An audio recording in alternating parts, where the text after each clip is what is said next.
The 4 valves on this Airbrake Control Unit perform the same function as the brake handle on the automatic brake valve on the diesel and steam locomotives. That automatic brake valve, the rotary valve, the handle's got a number of positions. The first one, with my fingers representing all the way around to the left, fully clockwise. Remember, on your brake valve, that's the release position. That puts main res air straight through into the brake pipe and you can overcharge in that position. Here you won't overcharge, but when your brake valve handle is in the release position, that's the same effect as this fast charge valve here, except it won't let you overcharge in this case. So by opening that, that's the same effect as having your brake valve all the way around to the left, except this one won't let you overcharge. Okay, so it's a fast charge to the brake pipe. When you move your automatic brake valve handle one position to the right, up against that little stop, that's the running position. Main res is still connected to the brake pipe, but it's only a little trickle feed.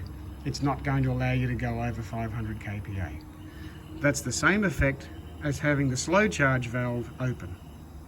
So when this one's closed, this one's open, the air compressor will keep up with any slow leaks along the train.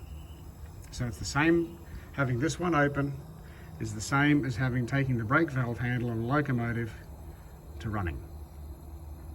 The next position on the brake valve handle on a locomotive over the bridge and is into lap or lap/minimum reduction. When you're in lap, all ports are closed.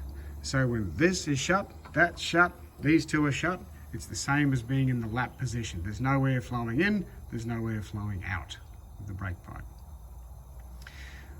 When you want to make a brake application on a locomotive, you've gone from release, running, lap, you then go into the service zone.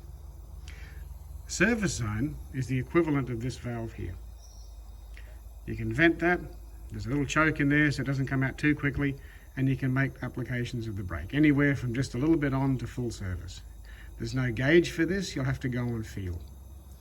Close that, this is still open, so your brakes will pump back off again fairly quickly actually. When you want to make an emergency stop, that's this valve here. That's the same as going from, remember you had release, running, lap, service zone, emergency. That one there is the same effect as taking the brake valve handle on a locomotive to emergency. It just vents brake pipe straight to atmosphere. Okay, so these fast charge, slow charge, service, emergency perform the same functions as the brake valve handle on a locomotive. One thing to be mindful of,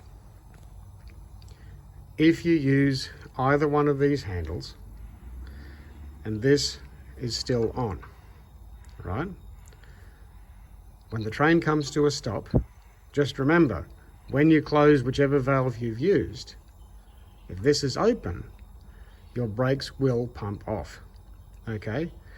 So when you make an emergency application, or if you want to make an application and hold the train, right, on the train brake, if the tractor brake isn't enough and you need it to stop for a while, make sure that once you've brought the train to a stop, using either the service brake valve or the emergency brake valve, use them first, so you get your train speed under control, then turn off that one.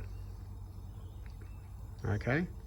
That way, once the train is stopped, there's no more air flowing down the brake pipe, your brakes won't pump off.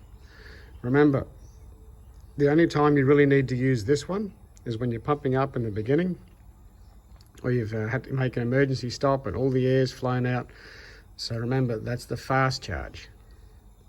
So unless you're pumping up for the first time or trying to get going again after a heavy brake application, this one can stay off. Just use your slow charge.